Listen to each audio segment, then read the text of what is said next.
ولنبلونكم بشيء من الخوف والجوع ونقص من الأموال والأنفس والثمرات. وقال تعالى وشاورهم في الأمر فإذا عزمت فتوكل على الله.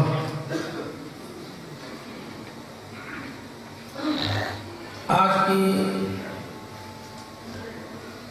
اس مبارک مجلس کی مناسبت سے الحمدللہ اتنا کچھ کہا جا چکا کہ اس سے پہلے کسی ایک مجلس میں وفاق کے موضوع پر کبھی اتنی بات سننے کو نہیں ملی.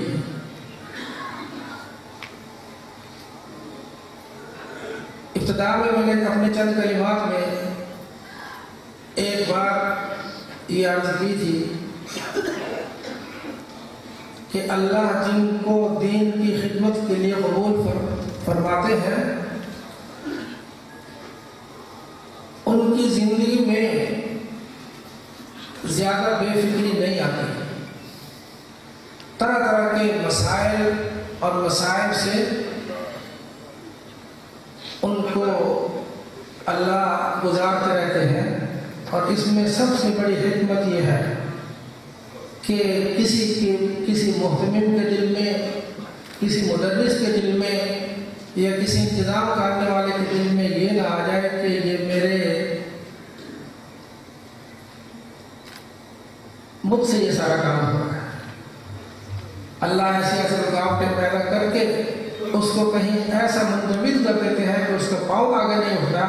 یہ صرف اس لیے ہوتا ہے کہ یہ بندہ اللہ کے سامنے سجدہ ریز ہو اور اللہ سے مناجات کرے، اپنے عجز کا اظہار کرے، اقرار کرے اور اللہ سے سوال کرے. تو یہ سارے مسائل اس لیے ہیں کہ اللہ ہمیں اپنے سامنے جھکنے کی توفیق اگر عطا فرما دے تو انشاءاللہ ان مسائل کے حل کا راستہ نکل آئے گا. اس آیت کو وَلَنَبْلُوَنَّكُمْ بِشَيْءٍ میں یہی کچھ ہوتا ہے. بڑا تاکیدی جملہ ہے وَلَنَبْلُوَنَّكُمْ. تمہارے پر خوف بھی آئے گا، طرح طرح کا خوف آئے گا، کئی طریقوں سے کئی راستوں سے خوف آئے گا اور تمہارے مالوں میں نقصان بھی واقع ہوگا. جیسے کہا جا رہا تھا قربانی خان میں آمدن میں نقصان واقع ہو گیا. تو ایک نقصان نہیں، طرح طرح کے نقصان حکم حضرات دکھا دیتے ہیں.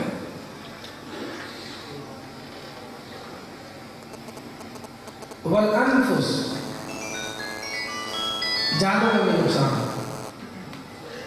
ہمارے کتنے جلیل القدر علماء، محدثین، دین کا کام کرنے والے اس کی نظر ہے. یہ اللہ کی طرف سے سب فیصلے ہیں، آزمائشیں ہیں اور یہ ختم نہیں ہوں گی جب تک دنیا قائم ہے، دینی ادارے قائم ہے، دین کا کام کرنے والے ہیں. یہ سب ساتھ ساتھ چلیں گے. ہمارے لیے اس میں یہی ہے کہ ہم اللہ کی طرف رجوع کریں اور اپنے اعمال کو سنت کے مطابق ڈھالیں. جب یہ تاریخ ہمیں یہ بتاتی ہے کہ ایک سنت کا عمل چھوڑ دینے کی وجہ سے فتوحات رک جاتی ہیں، تو جہاں پوری زندگی سے سنتیں ہی نکل گئی ہوں تو وہاں پر کیا ہوگا؟ اس لیے اپنی زندگی کو اللہ کے احکام اور رسول اللہ صلی اللہ علیہ وسلم کی سنتوں سے ہم مزین کریں اور اللہ کی طرف رجوع کریں. نمازوں کا اہتمام، تہجد کا اہتمام اور اللہ کے سامنے ذکر اور اس کے سامنے جھکنا، یہ اگر ہماری زندگی میں آ جائے، اگرچہ یہ مسائل تو پیش ہوں گے لیکن ہم پریشانی سے محفوظ رہیں گے. ایک بات تو یاد کرنی ہے. اور دوسری، اپنے اکابر کا جو طریقہ کار ہے اس کو اپناؤ، اس کو پر پابند رہو. میں اس سلسلے میں صرف ایک مثال دے کر بات ختم کرتا ہوں. پچھلے دنوں میں جب 6 سالہ اور 4 سالہ نصاب کی بات چلی، بڑی زور شور سے چلی اور سب مدارس نے اس بحث میں بڑے زوردار طریقے سے حصہ لیا، اور میں نے دیکھا کہ مدارس کی طرف سے جو خطوط دفتر وفاق میں پہنچے ہوئے تھے، اس میں سے ایک خط پر نظر کی گئی، دیکھا گیا، بحث کی گئی، تو اس سے یہ بات کہنا مقصود ہے کہ آپ کی طرف سے جو تجاویز وفاق کو جاتی ہیں وہ کسی ردے کے ٹکڑے میں نہیں جاتی، ان پر غور کیا جاتا ہے، ان پر بحث ہوتی ہے، ان سب کو دیکھ کر فیصلے ہوتے ہیں۔ تو میں نے دیکھا کہ اتنی زبردست قسم کی تجاویز مدارس کی طرف سے، بڑے الٹے سیدھے باتیں اور طرح طرح کے اس میں جذبات، وہ سب کچھ بھرا ہوا۔ اس کے بعد پھر ایک مجلس خصوصی حضرات کی، غالباً پورے پاکستان سے 30 کے قریب حضرات کو اس میں مدعو کیا گیا تھا، میں بھی اس میں شامل تھا۔ تو جو میں نے وہاں پر دیکھا وہ میں آپ کے لیے اور اپنے لیے اس کو سبق سمجھتا ہوں، اپنے اس ادارے کی پالیسیوں کو اور اس ادارے کو قائم اور مضبوط رکھنے کے لیے۔ اس مجلس میں سب سے آراء لی گئی، اس میں 6 سال والے بھی تھے، 4 سال والے بھی تھے، 4 سال نصاب ہونا چاہیے، 6 سال نصاب ہونا چاہیے۔ مولانا عبدالمجید صاحب رحمۃ اللہ علیہ، شیخ المحدثین حضرت مولانا عبدالمجید صاحب رحمۃ اللہ علیہ بھی وہاں پر میرے دائیں طرف موجود تھے، حضرت ناظم عالم کے برابر میں بیٹھے ہوئے تھے۔ ان سے پوچھا گیا،